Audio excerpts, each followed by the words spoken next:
Okay, we'll go ahead and get started and be respectful of everybody's time. Just so y'all know, this meeting is being recorded.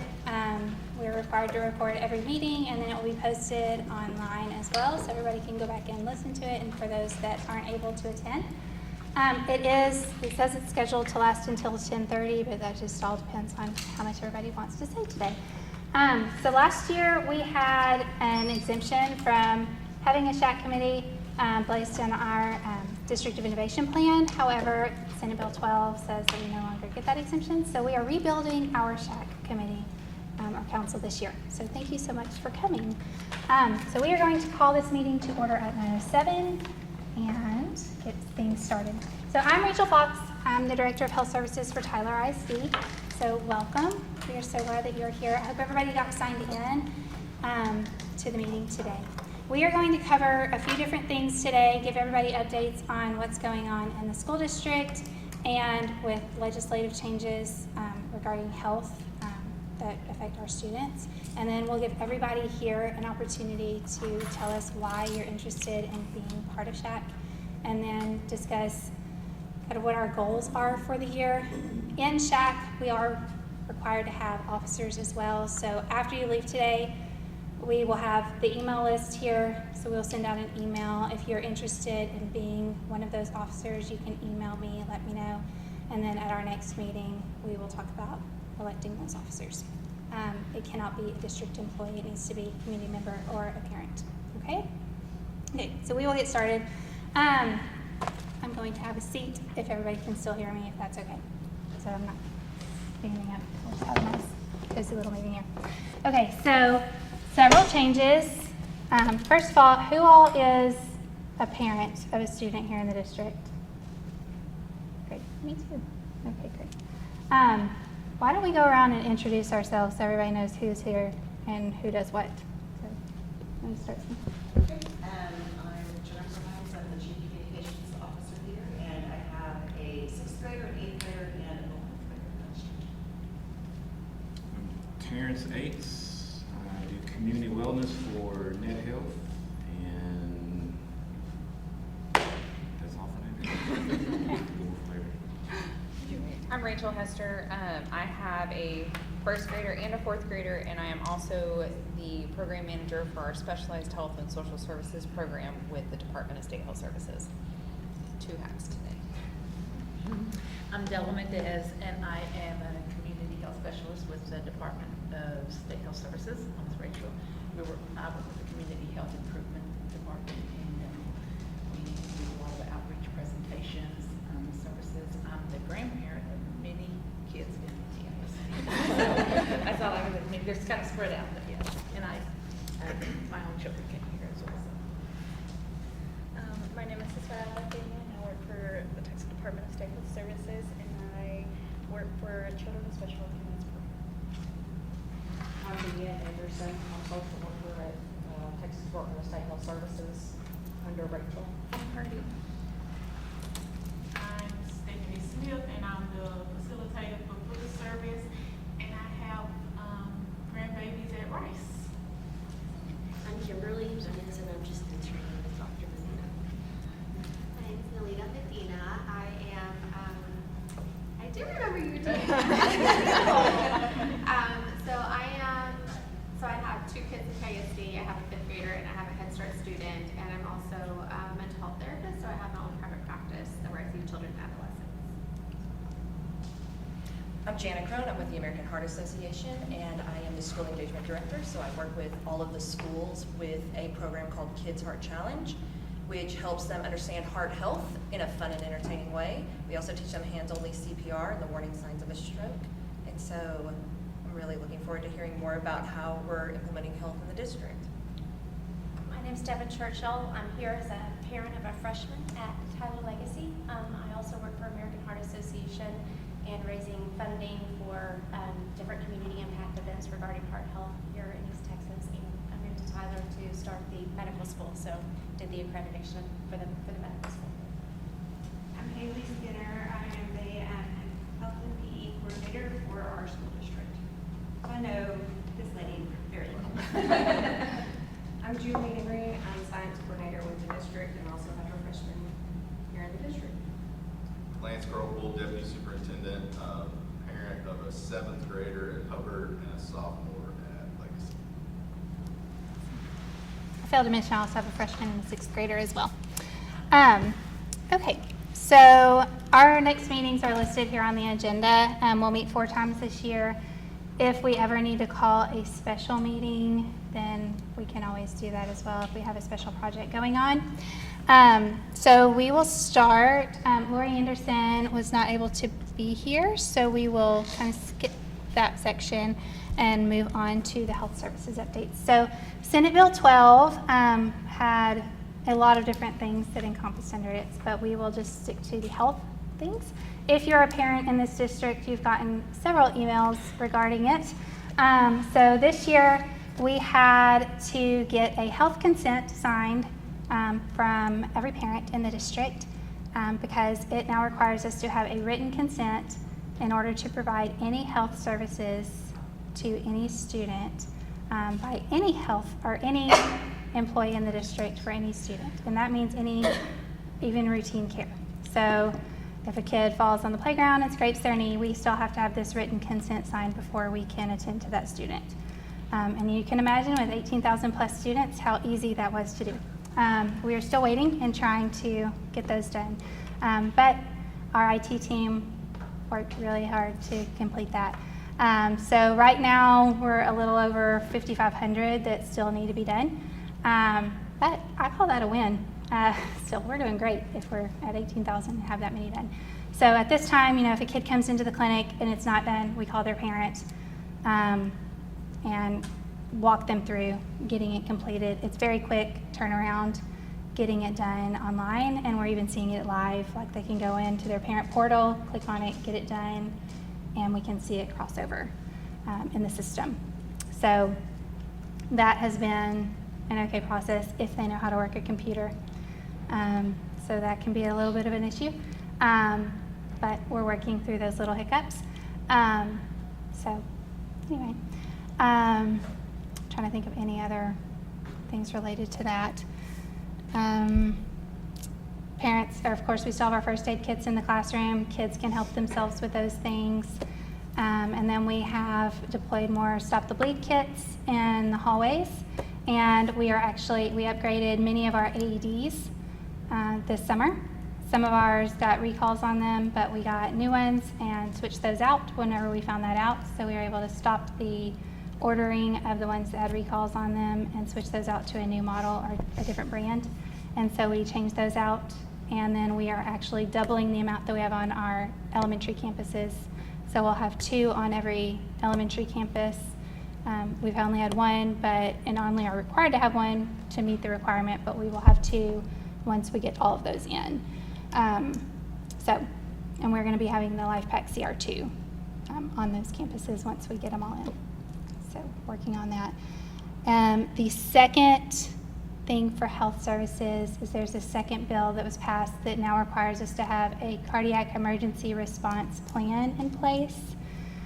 The first part of the bill, makes us have our AEDs in place. We've always had that. The second part, we have to have a team, like a safety team for cardiac emergencies built, and that makes you have people CPR trained. You then have to run drills if somebody was to have a cardiac emergency on campus, and then how would you respond? And it has to be written out specifically. We have until the 27-28 school year to have that piece written in place. We have to work with local emergency management teams and physicians to actually write that plan and how they would actually respond as well. So we're going to be working on that piece. There's a lot of organizations that actually have templates and things and will help you write that plan. I went to just a couple conferences this summer and they had those people there that were working on that. So we're going to be working on that. We're meeting with people here in the next few weeks actually to start working on that. And then our goal is actually to train all of the campus nurses to be CPR instructors. Currently we have 6, but we will be training all 34 nurses to be CPR instructors so that we can then, over the next couple years, start training all campus staff to be CPR certified. And then that will be beyond what the plan actually requires, but that's our goal. So I mean, that's kind of what our plan is. Any questions over those couple? Just to things? clarify, did you say that you're hoping to have all staff be CPR certified? That is Love that. that's the goal. Yeah. Mhm. And that is one thing that American Heart is working with school districts here in East Texas, because the bill passed also didn't create a whole lot of funding upfront to get that done. So Yes. we're creating Mhm. those CERPs with school districts and helping if they need additional AEDs. Senate Bill 865, the Land and Payton Act, and then also SB 1177 that Mhm. also requires the AEDs in schools to be a part of the annual fire inspection. That's Yeah. a new one too. So we're also working with local emergency responders or EMS and 911 dispatch. We want all of your AEDs in the schools to actually be embedded into the 911 dispatch. So if there's a medical emergency and cardiac response, that dispatcher can tell you exactly where that person is, and we can get to that AED faster and actually utilize them. So. Mhm. All of ours have been put on our maps, so we had to redo that for TEA. So we had to redo all of our official maps, and so they've been noted on the maps so that when they call, and Smith County and everybody has those, so when they call, they can say where they are. So that's a good thing. So, any questions regarding any health changes? You mentioned Stop the Bleed kids that you'll have in the hallways too, and your staff, which staff are trained for that? So actually, every staff member is required to do an online module, and then they do a hands-on training as well. We have like fake legs that they pack the wounds and do the tourniquets and things. You can see one hanging on the wall back there in the classroom.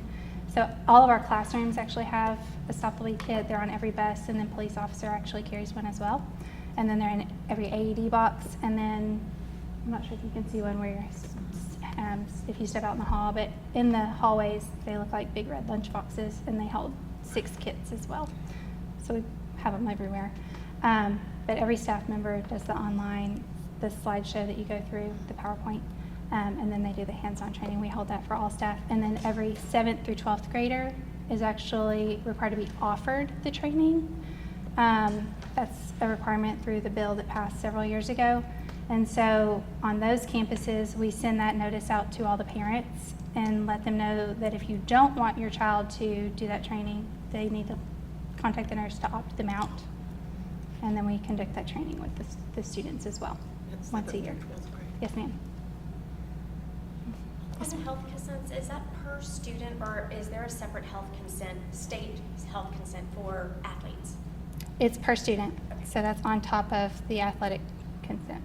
So the bill passed in June, and then we sent this one out on top, July 28th is when it went live. So next year it will be embedded into the enrollment, and it'll be a step on the enrollment.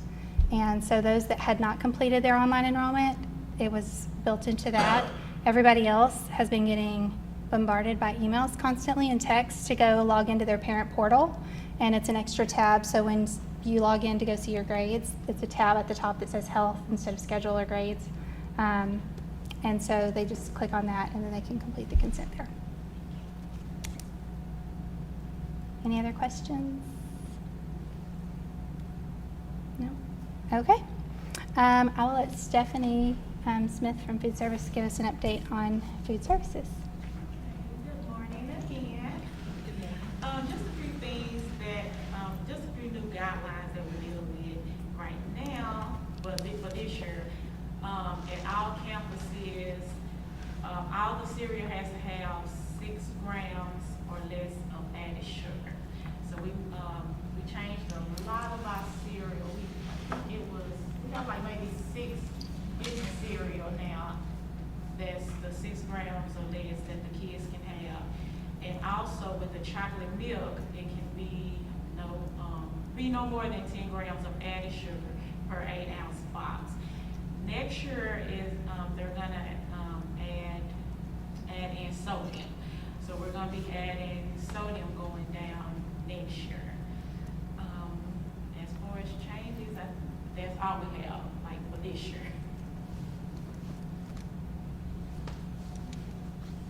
Any changes on that or questions? The only change that we have would be we brought in a new little curriculum that is for elementary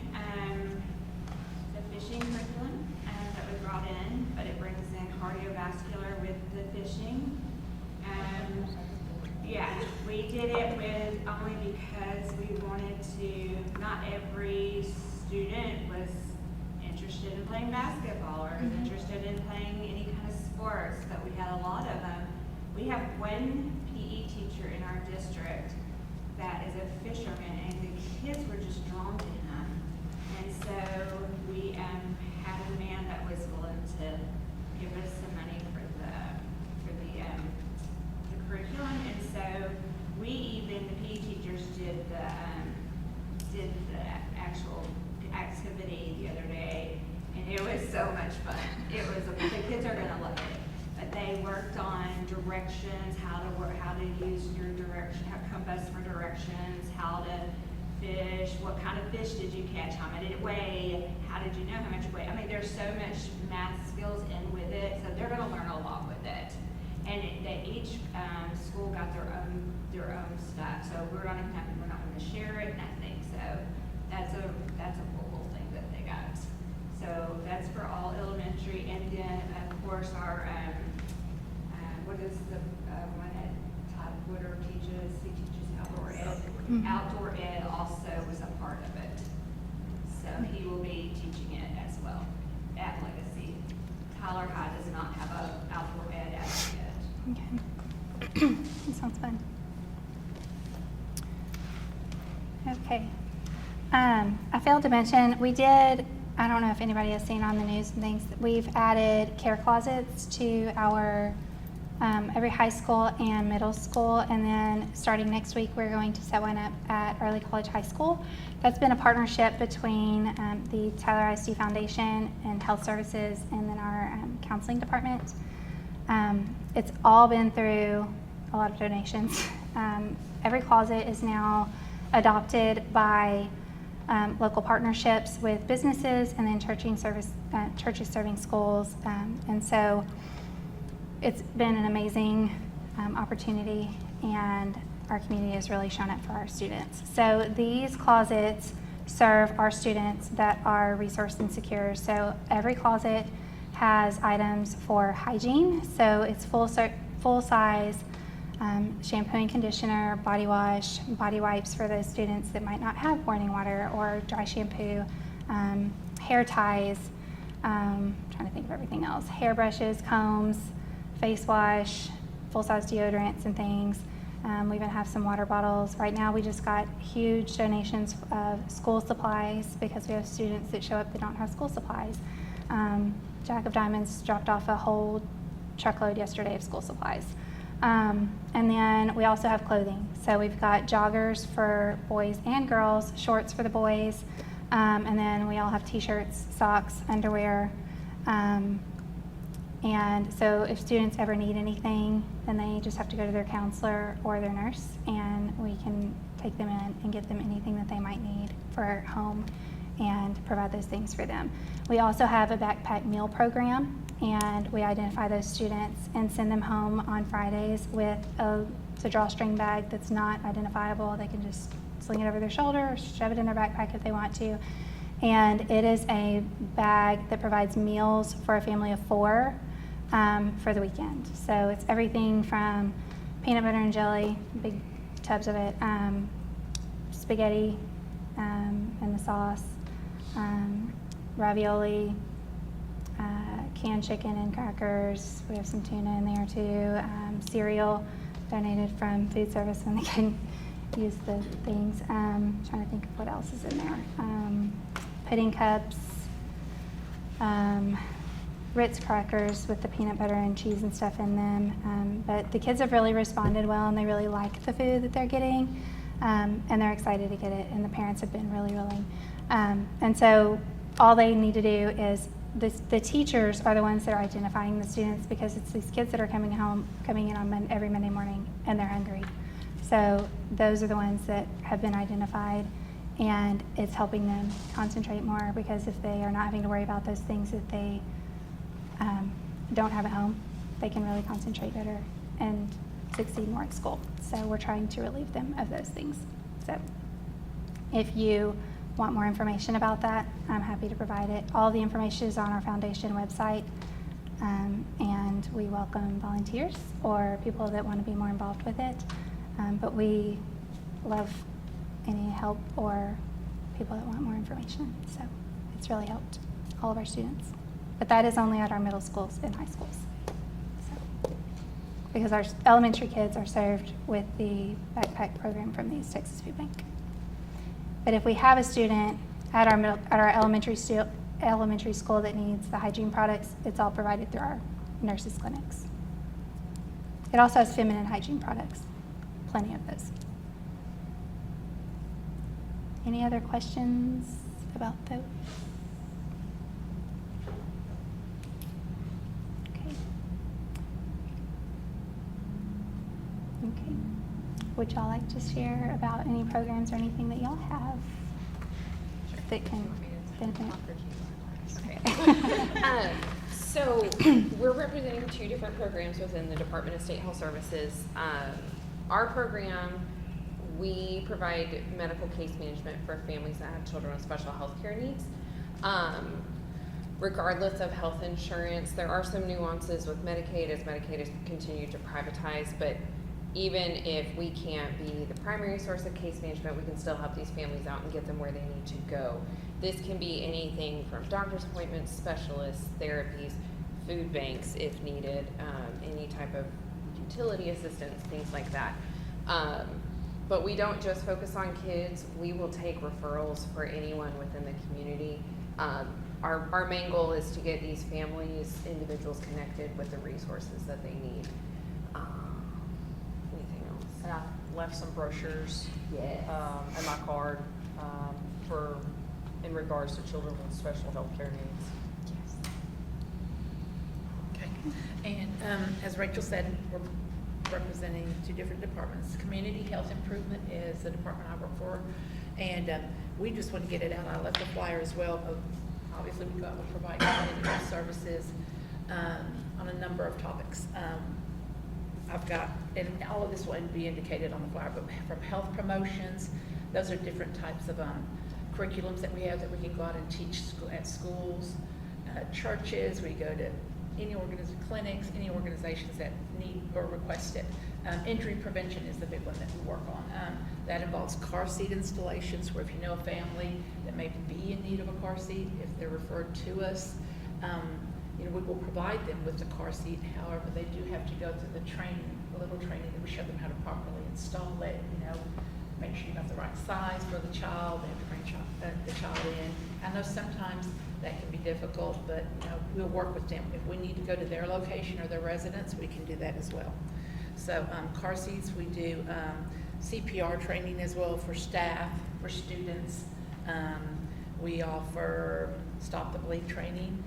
In the summertime, or right before summer's out, we do a lot of programs on water safety and heat, beating the heat, hypothermia. We'll go out to schools, especially elementary schools, teach them how, knowing not to get near the water, always have an adult, et cetera, et cetera. So we have some great programs on that. Of course, those are dying down right now this time of the year. But this time of year, we look at a lot of our high school, like teen injuries from head concussions that could involve cheerleading, football, soccer, all the training on that, how to prevent that, a lot of injury prevention on that aspect, especially with the prom seasons and all the dance seasons soon coming around. They'll be here before you know it. Teen driving, how to be safe, not drinking and driving, distracted driving. It's not just drinking and driving, but it's also focused on distracted driving, text driving, things like that. Maternal child health, mental health. We have several curriculums and programs that we can provide training on that. And trending topics, that's something that some people don't really want to hear, but we need to. Human trafficking, Narcan, Naloxone, online safety, cyberbullying, smoking, vaping prevention, substance misuse. So we have a number of issues that we can train on, as well as we also include the other departments in our agency that can provide services. We've got a school nurse liaison, which I don't know if you remember Charlotte Gray, so our nurses can contact her. And we've got our program manager, Mandy Watson, and Carla McKenzie, who's one of our public health prevention specialists, and we can set up training for you at any time. We do evening trainings. We can even do Saturday trainings if needed, early morning, late, lunchtime, whatever you like. So we'll accommodate whomever is interested in the best way possible. And all of these services are at no charge. So there's information on here as well. I'm gonna leave just a few flyers that I pulled out that we can also provide everyone with. They're just different tips on children. Some are tips for the babies, some are tips for preschoolers, tip for high schoolers, and I'll leave those out. And if you're interested in receiving more, we can provide you with a link or provide you copies of them. Is your CPR training free as well? That's a great service. Okay. Terrence, do you have anything to share? Do I have to? No, tell your option. So I've been asked in the last 3 years to do nicotine education vaping presentations at elementary campuses. Done this in White House, Forest City, Lindale, because statistically the average age that kids will try to experiment is age 9 and 10. Done some of these presentations at high schools, but I've already lost them. They're not listening to me. Either they've already tried or they just don't care. The elementary age and the 6th grade age seems to be that prime target, and particularly for tobacco companies, because once they get them hooked while they're young, then they have another lifelong customer. So that's one program that we can provide for free to elementary and middle school campuses. Now y'all are in the mix of the Sylvia and our immunizations department, our WIC program, our WIC clinics. And then I manage our Center for Healthy Living, which is the old fire station on 155 South. We do free diabetes education classes, so for parents and for teachers. Either they can come to us or we can provide the classes after school at a campus. However we can help, just let us know. Okay. Okay. I feel like I already gave my info. Okay. So I represent the Heart Association when I go to see schools, and we talk to them about the importance of heart health. And I think I've already told you some of the things that we do, and you guys brought up a lot of great things for me to add on to. But I wanted to tell you just a story first about why we find this program so important, because all of our resources for the teachers are free. There is a fundraising aspect. We're a nonprofit. We need to be able to actually buy the things to fund the program and give it to schools for free but within the program, I mentioned that there's a hands-only CPR training. Kids can watch this video and learn what to do in case of an emergency in 90 seconds. And it's something the PE teacher or health teacher, anybody can show at any point in time. And kids can learn, oh, when an emergency happens, I get help. It's so easy. It's not just a kindergartner doing compressions, right? That's impossible. But we also have a music video for learning the warning signs of a stroke. And I say it like that because a music video is incredibly obnoxious. If you've ever listened to the cartoons that kids listen to, and you get one of those songs stuck in your head, like the little do-do-do-do from Bluey, it's like that. The thing is that you know kids love that stuff, and they memorize it, and they have fun with it, and they repeat it. So I have this little story to tell you about a coach that actually played this video in class. This happened not this past February, but the February before. We do it during Heart Health Month, which is February. And she is in a very, very rural small town. And so she does make sure to show all the videos as much as possible in class, because so many of her people live in an area that doesn't get great internet service, or parents are working all the time, they're busy. So she makes sure that her students get this information. And she was going to show the hands-only CPR video. It didn't work, glitch. So she showed the warning signs of a stroke music video. This was on a Thursday, and on Saturday morning, a mother woke up, struggling to swallow, sweating profusely, and the only other person at home was her 2nd grader, who just happened to attend that school and had learned the warning signs of a stroke. Mom thought she was having a heart attack. And she's like, she woke up her 7-year-old and said, will you call 911 for me? I can't imagine having to ask my 7-year-old to take on that responsibility. But the little girl actually goes, because Mom, I'm having a heart attack, call 911. She goes, you're not having a heart attack, you're having a stroke. Called 911 for her, told them my mom's having a stroke. They got there, confirmed she was having a stroke. Mom had another stroke on the way to the hospital. Do you know the statistic of the number of people that have accidents at home versus in the hospital? So 9 out of 10 people have an emergency like that outside of the hospital. Why? Because you don't go to the hospital unless you need help, when you need help from that emergency. But then also 9 out of 10 people don't survive it. So that little girl saved her mom's life, and her mom is doing very much better, just so you know. But she did have to relearn how to speak. When I spoke to her months later, she could only text, and that was still very, very difficult for her. So I'm grateful that she's just alive. But that is where we put our importance of the program, of teaching kids. It is incredibly inclusive with our program, but it's incredibly impactful as well. Are y'all still doing Go Red? Yes. Or, Mhm. okay. Do you want to add on to your stuff? Absolutely. You know, my goal with American Art, first of all and foremost, I'm here as mom of student, and you know, things are changing. And growing up with a teenager and getting to the older age, there's a lot more to learn and make sure I'm aware of. But I do work with American Heart Association. My job is to raise funds.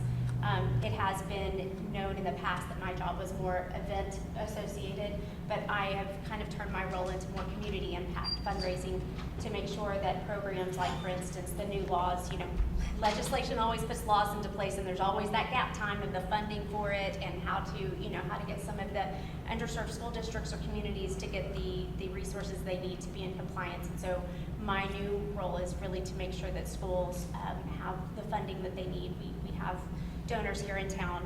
We just did a major plan with Wood County where we did the cardiac emergency response plans and got the school districts AEDs for their schools that were in need. We will have to go back and revisit to make sure that they're in compliance for the upcoming school district year, to make sure that they follow the new state legislation. But we want to make sure it's a holistic plan, so that's why we're trying to work with emergency management, the EMS systems, 911 dispatch. We really want a holistic approach. We don't want to just put another AED in a school and then that's it, the school has it. Otherwise we get situations like Landon Payton down in Houston ISD that fell out during PE, and they went to get the AED and the batteries were dead. And so that's one thing, we just want to bring that type of attention to the community and make sure that if you do take the time to purchase this equipment, that it's resourceful and it's there when it needs, it's useful and it's successful when it needs to be used. And then also bring to things into light. For instance, just talking with our local EMS, it'd be wonderful if you consider using an AED that is similar to what your EMS uses. So if you do have to use an AED on your campus, that your EMS can switch the pads out. I know that's something really silly, but those type of costs to keep up the batteries and those pads for the AEDs, that's significant cost when it's over time. So it's little things like that. It's like, how do we decrease the financial gap it needs for, what can we do to help out in those ways? So those are some of the programs that I'm trying to complete and implement and really go around and get a holistic approach from all different levels and angles, and how we can be successful in doing that. We're working on a local community program called Libraries with Heart. It's something that we're really excited about. It's to bring health resources to the local library. We're going to have a heart health hub and eventually be a clinic to community referral program. So if there are patients that come in with high-risk hypertension, they can be referred to the library. They can check out self-monitoring blood pressure kits and programs. Summertime we'll have nutrition security programs, or not just food security more, but make sure that people are getting nutritious foods. They complete the program, they will receive something that will be, whether it's we help them with the triple up bucks, we give them additional resources at SNAP, at the local farmers markets. So and also bring into telehealth. So that'll be something, and help fund the additional libraries fees if they don't actually live inside Tyler. So there's a lot of programs like that, and we really want, some of the events will help fund those things, but we're really working with a lot of individual donors that have been impacted with cardiovascular disease or unnecessary loss of life due to just unknown symptoms. So we want to start it early. That's why it's important to start early with, healthy habits, at the younger age, but make it more holistic. Seniors in high school are required to have the hands-only CPR training to receive their. So we want to make sure that we're making have all of the programs and funding and resources to schools, community leaders, and things. If there's anything that we can do do to help out in any form or fashion with impacts for heart health, I would be happy to sit down and discuss it and really try to fill those needs as best we can. So just come alongside them. Thank you. I didn't hear a spill or anything, but a little bit about my services. So, excuse me, allergies. Like I said, so I have my own private practice, Purple Crown Bilingual Counseling Services. So what makes my practice different is that I serve the little bitties. So I serve all the way, I start off at 3. And if they have some kind of language, then I start off at 2. But usually it's 3 to 18, and I do take Medicaid, so I stay pretty full. I do have a pretty long wait list. So I work very closely with like St. Paul's, Family Circle of Care, those community clinics in the area. Besides counseling, I work a lot with parents on educating them, especially the Hispanic parents, on educating them on the school system. A lot of our parents, came from, Latin American countries, and they probably only have a 2nd or 3rd grade education, so they don't understand how our education system works here and the rights or the services that our children can get. A lot of them don't know about 504 plan, that they can get testing and things like that. So I work very closely with them to try to get those services within the school district. But as far as like my clinic, that's what I do. I do mental health. I see a lot of anxiety, depression, PTSD. I think the majority of my kids are Hispanic, and the biggest thing right now is immigration, right?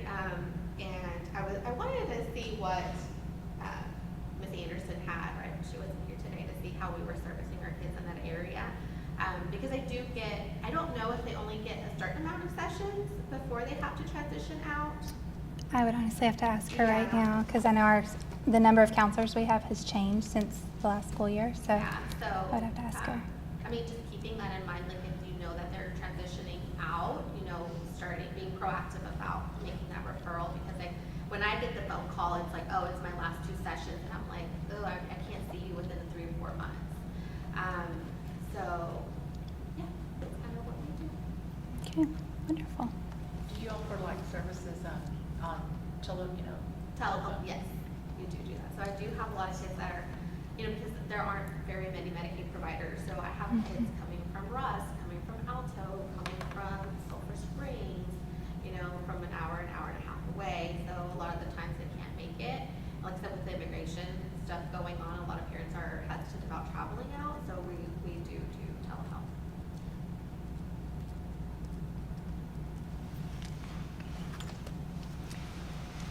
Okay.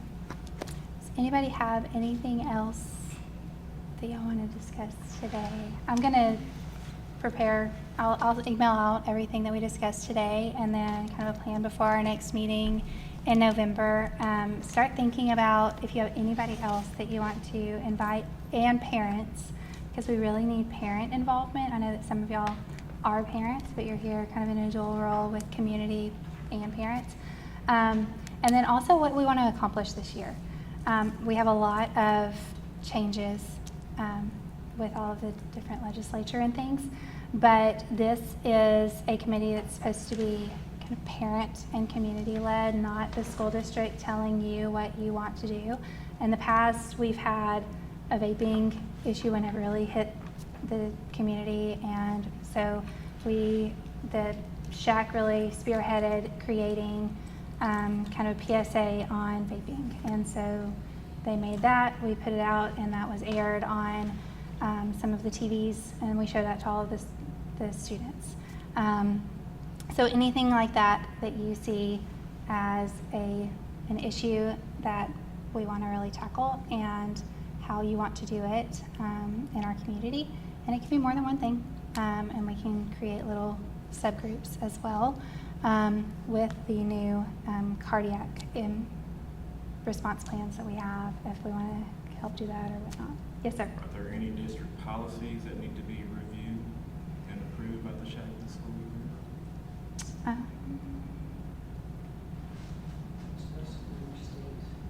Yeah, most of them are state directed. We will be having to do our wellness plan this year, so we will have to be reviewing that. at one of our meetings, because this is the year to do that, so. I have a question. Yes, ma'am. I've always relied on schools to do kind of more nicotine vaping education because it's done well, but does the school district also interchange vaping with diffusing? What do you mean diffusing? As a mom, Mhm. had a situation this summer with my son, and he was having trouble sleeping, likely because school's summertime, probably playing video games late with friends, Mhm. but he got on a bad sleep schedule, and a lot of his friends take melatonin, and their parents give the kids melatonin. My son took it upon himself, because I'm a single parent, so he does tend to step up in a lot of Mhm. ways to do things like this, but he ordered a melatonin diffuser online. I didn't know anything about it until I got this package in the mail for my son from some health company. Mhm. It was a legitimate health online company that was selling a vape with melatonin and lavender and things that normally you would see. I mean, I have lavender, bath Right. wash and things like that. Melatonin, his friends know that it's something safe their parents give them, so he didn't think anything of it, nor did he relate diffusing and vaping. Not to Mhm. say that there's probably some wool he pulled over my eyes with that, but I was completely, it was a situation as a parent, I felt completely blindsided and then dumb at the same time. Like, how did I not know this stuff was out there? So Mhm. just a parent share that, Yes. wow. So actually, just yesterday, I had a nurse from Spring ISD over by Longview, or Spring Hill, email me because she had a parent wanting her to allow them to use an essential oil diffuser for anxiety, but it was cinnamon or cinnamint. And she said, "What would you do in this situation?" And I said, "Absolutely not." Because you never know what can be hidden in it. You never know, and I think it sensationalizes vaping. And we're not going to do it. We say absolutely no vaping. You're putting things into your lungs. You don't need to be doing that. It's just not healthy. We also don't allow essential oils in classrooms. We don't allow air fresheners, essential oils, candles, nothing, because of respiratory and other issues. So people don't like it because kids stink, but I don't care. Anyway, but no, I sent her that, and she said yes. But they had a physician note even about it, and so, but it's the same thing. You never know what kids can put in it or hide in it or whatnot. But it was the brand like Moxie or something like that with essential oils, and it was the same. All he needed was a birthday gift card and an email address, and it was $20, and it was advertised as something healthy to help you rest and sleep, but you do, and you put it to your mouth and inhale it, no different than It a looks vape. just like a vape. It looks just like a vape. Yeah. But, he knew his friends' parents give them, they give them, melatonin is not, you Yeah. hear people talk about it, you don't hear it as being unsafe or anything, so he thought he was doing something. He was being more efficient. He thought he was, in a healthy way, but Right. he did not That realize, and company so knew it what it was doing. just caught Oh, me off it guard. did. It's learned behavior. Yes, yes. I mean, yeah, now that you mention that, I didn't think about it as diffusing, but yes, she just emailed me about that yesterday, so, yes. And with the cell phone thing, a physician over there in Longview, the same nurse, emailed me and said that she had a physician writing a note trying to get students to be able to have their cell phones for anxiety. Also not happening, because if you need your cell phone for anxiety, that's why you have anxiety. We're not allowing that. The only reason you're going to get it for medical reasons is for like diabetes or something because you have a Dexcom. So, I mean, it's just one thing after another, and then also parents trying to say that they need to monitor their students' heart rates on their Apple Watches constantly. It's like parents need to get a hobby and disconnect. Not happening. So, if you have a cardiac condition and you truly, and that's what we said, get a cardiologist note, get a 504, go through it that way, but Y'all hadn't even they're finished the trying first week of everything. school yet. No. You're hearing all these stories now? yes, so, Ain't gonna get worse. anyway, So is there anything regarding the Apple Watches that the kids can have? no, Or They can't have them? no, because they communicate through right. them. I was wondering. So I if just- you are requiring cardiac monitoring or something like that, but there are other devices that can be used for that. And on the diffusion, I don't do the actual vaping, we have our program managers doing that, but I'm gonna ask, because I think they might have touched lightly on one of their presentations in there, but I don't know the extent of it, but it's good to know, because I can share that information, you know, about what, that it is starting to be out there more, you know, thrown out there, and maybe they can do some more research and see what other types of, you know, what's going on with it, and implement that into the presentations that they do, you know, address that a little bit more. So that's interesting. I'd be happy to share the website, the link, the picture, just to kind of give, I mean, Yeah, just I'll have one in sharing my that email. visual. Yeah, just that kind would of be sharing great, that because, information. they go on there and they have gone to, like, I mean, when they're out in the region where they've gone into, just a regular Walmart or somewhere store, and I don't wanna say Walmart because I don't know for sure that's what it was, but they have found where they have the actual different scents, and, you know, where you can buy the vending machines, things like that, and they've taken pictures, saying, I can't believe this was in that gas station, or this was here, you know, it's right there, and regardless, it might not have been within the required distance from school, but it was still there, and nobody had done anything, so it's, I mean, They're hidden everywhere. Yeah, they're trying to get them, I've had reports from schools where they found them, it looked exactly like a big highlighter, and it was a Sharpie. And then other schools have told me that kids have found iPad cases that are also vapes, and they just do this, like they're just holding their iPad, you know, and so they're getting really creative. And this was actually years ago that I heard that. So it's kind of scary to hear. It is. Yeah. My husband's a firefighter paramedic, and he has run he's not in Tyler, he's in Henderson, but he has run and heard so many scary stories about students taking vapes, hiding them when they go to school because they get caught, get in trouble. And they go into the bathroom and they smoke their vape, and something's laced it or whatever, something's wrong, or they have an allergic reaction to it they weren't aware of. And they are hidden in the last stall in the bathroom on the floor, dying potentially. It's something that, there was a kid that they said what his word was shunting, like, I don't know what that means. But like something like all the blood was coming to the chest and away from the limbs. You probably know what I'm talking about. But it was a girl in the high school bathroom that was vaping, and it affected her poorly, whatever it was. I didn't learn that, but it's a scary thing to think. They know they have to hide it, and they put themselves in a position where it's very difficult for someone to find them and help them if something goes wrong. Right. Yeah. It's very sad. It is very sad. So, all right, well, y'all think about things that y'all might want to address. Talk to your coworkers, your friends, PTA members at other schools, and invite them, please, to come to our November meeting. Feel free to email me. If you don't have my email address, it's just rachel.fox@tylerisd.org. And I will email everybody that please sign in with your email address that you want used, and I will send you an email today. If you have any materials that you want everybody to have, you can leave them on this back table. And otherwise, we will see y'all on November 18th. So thank you so much for coming today.